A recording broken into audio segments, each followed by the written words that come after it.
পরম দয়াল শ্রী শ্রী অনুকূল ঠাকুরের রাতুল রাঙা চরণে জানাই শত কোটি দণ্ডবট প্রণাম। জয় গুরু সকল ইষ্টপ্রাণ দাদা ও মায়েরা। আশা করব ঠাকুরের কৃপায় আপনারা সকলে ভালো আছেন, সুস্থ আছেন। আজকের আলোচনার বিষয় হলো, কেউ যদি আপনাকে আঘাত করে তাহলে আপনি কি করবেন?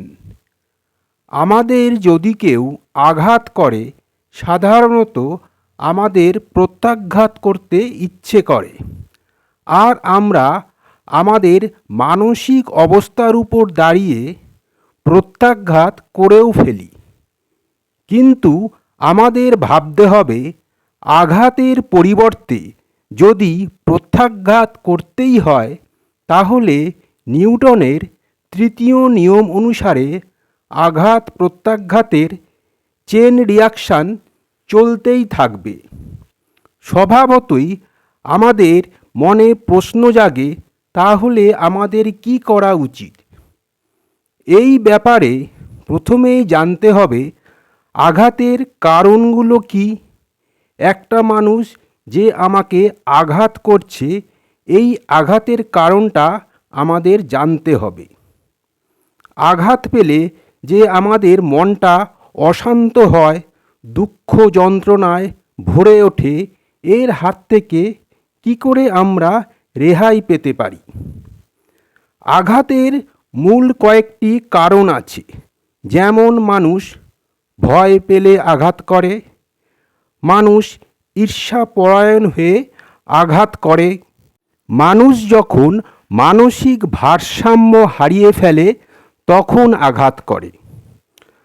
আবার দেখা যায়, মানুষের যদি পারিবারিক সঙ্গতিটা ঠিক না থাকে, পরিবারে যদি সবসময় অশান্তি লেগেই থাকে, তাহলেও মানুষের মন অশান্ত হয় এবং তার চারপাশে ছড়িয়ে থাকা মানুষগুলোকে আঘাত করতে উদ্যত হয়।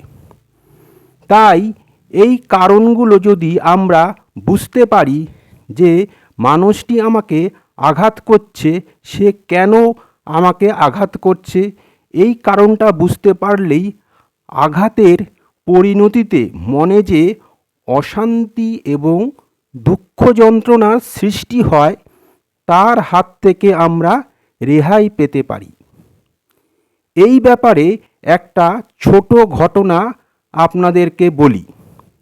শ্রী শ্রী ঠাকুর তখন দেওঘরে অবস্থান করছেন এবং তার লীলা পার্শ্বদের মধ্যে কালিদাস মজুমদারদা তখন জ্যোতিঋত্বিক হয়েছেন। জ্যোতিঋত্বিকদের একটি নির্দিষ্ট পোশাক ছিল। শ্রদ্ধেয় কালিদাসদা সেই পোশাকটা পরে ট্রেনে করে কলকাতা থেকে সম্ভবত দেওঘরে যাচ্ছেন। তিনি যে কামরায় বসে আছেন, তার পাশেই এক ভদ্রলোক বসেছিলেন।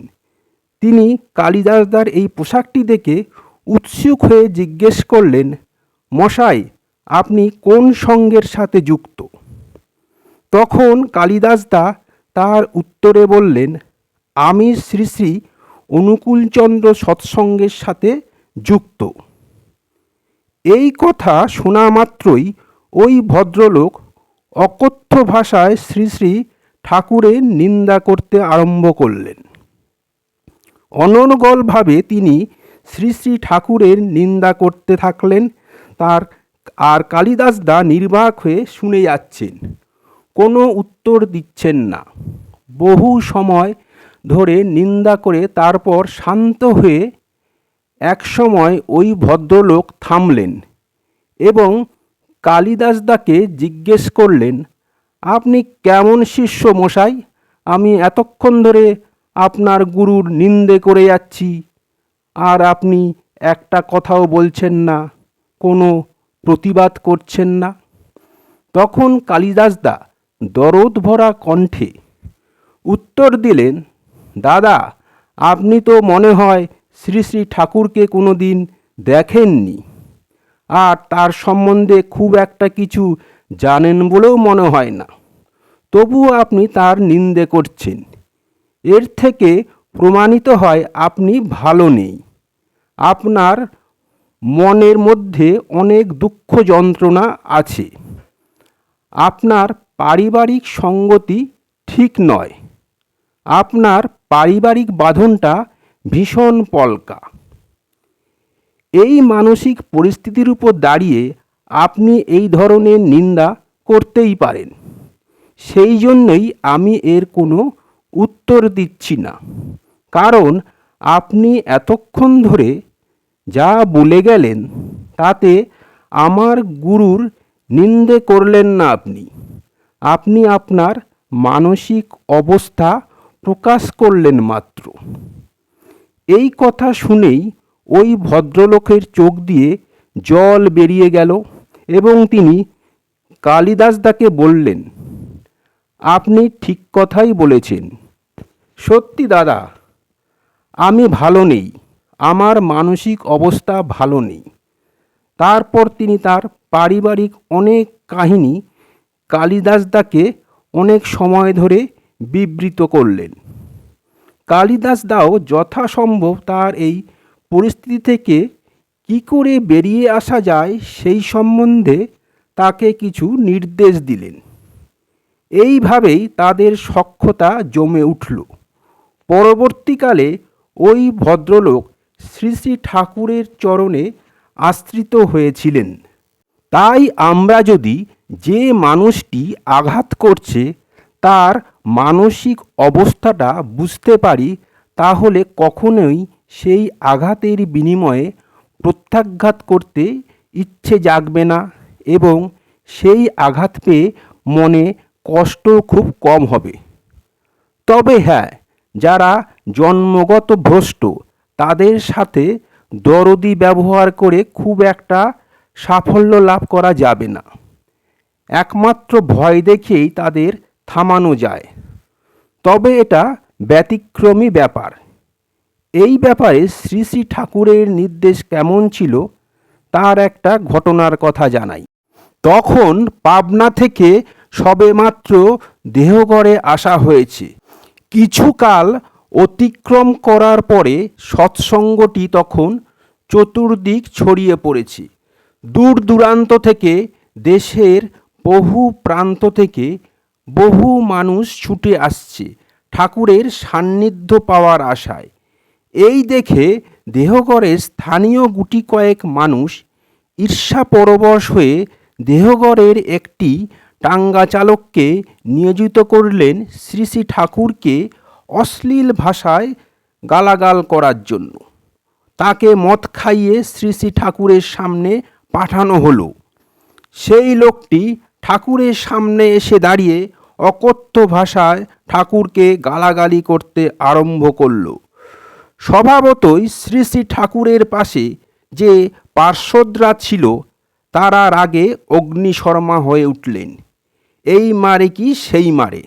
তখন শ্রী শ্রী ঠাকুর ইঙ্গিতে সকলকে স্থির থাকতে বললেন এবং তিনি তামাক টানতে আরম্ভ করলেন। আর সেই লোকটি মত্ত অবস্থায় অকথ্য ভাষায় শ্রী শ্রী ঠাকুরকে অশ্লীল গালাগালি করতে থাকল এবং বহু সময় অতিক্রান্ত হওয়ার পরে লোকটি যখন ক্লান্ত হয়ে সেখান থেকে ফিরে যাচ্ছে, তখন শ্রী শ্রী ঠাকুর পার্শ্বদের মধ্যে একজনকে ডেকে কিছু একটা ইঙ্গিত করলেন এবং সেই লোকটিকে বললেন, ওরে থাম থাম, এদিকে আয়। লোকটি অবাক হয়ে শ্রী শ্রী ঠাকুরের কাছে এসে উপস্থিত হলো। তখন সেই দাদাটি লোকটির হাতে একটি 10 টাকার নোট ধরিয়ে দিলেন। শ্রী শ্রী ঠাকুর বললেন, মণি, আজকে তো সারাদিন ধরে আমাকে গালায়ছ। তোমার তো কামকাজ কিছু হয় নাই। বাড়িতে বউ ছাওয়াল পাওয়াল আছে, তাদের খাওয়াবে কি? এই 10 টাকা দিলাম, খাদ্য সামগ্রী নিয়ে গিয়ে বউ ছাওয়াল পাওয়ালদের খাবারের ব্যবস্থা করো। আর মণি, কালকে এই সময় আবার এসো এবং যত পারো আমাকে গালিয়ে যেও। এই কথা শুনে লোকটা একটু অবাক হলো এবং সেখান থেকে চলে গেল। যথারীতি কয়েকদিন ধরে মত্ত অবস্থায় এসে শ্রী শ্রী ঠাকুরকে এইভাবেই গালাগালি করতে থাকল। ঠাকুর প্রতিদিনই তার গালাগাল শোনেন এবং ফিরে যাওয়ার সময় 10টি টাকা দেন বাড়িতে বউ ছাওয়াল পাওয়ালের খাবার ব্যবস্থা করার জন্যে। কয়েকদিন পরে সেই লোকটির চেতনার উদয় হলো।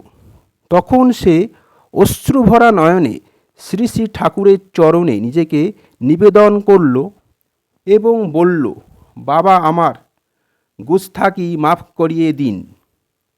আপনার উপরে বড় না ইনসাফি হয়ে গেছে বাবা।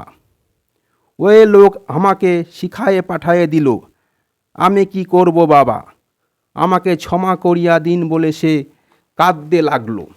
শ্রী শ্রী ঠাকুর এক দৃষ্টিতে লোকটির দিকে তাকিয়ে আছেন, যেন তার আশীর্বাদ অজস্র ধারায় সেই লোকটির উপর ঝরে পড়ছে। তারপর শ্রী শ্রী ঠাকুর দরদ ভরা কণ্ঠে সেই লোকটিকে বললেন, তুই আমার কাছে কিছুদিন থাক, তোকে আমি প্রকৃত মানুষরূপে গড়ে তুলতে চাই। আর তুই একটু পড়াশোনা কর, আমি এদের বলে দেব, ব্যবস্থা করে দেবে।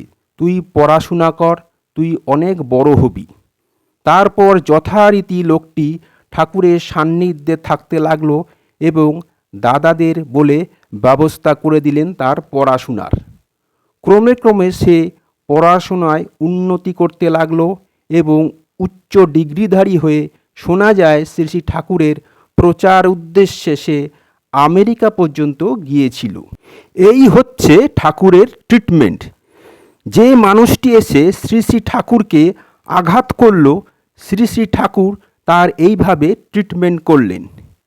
এই জন্য কবিতায় লিখছেন, প্রেমের রাজার প্রেমের সিংহাসন, প্রেমের দণ্ড প্রেমেরই শাসন।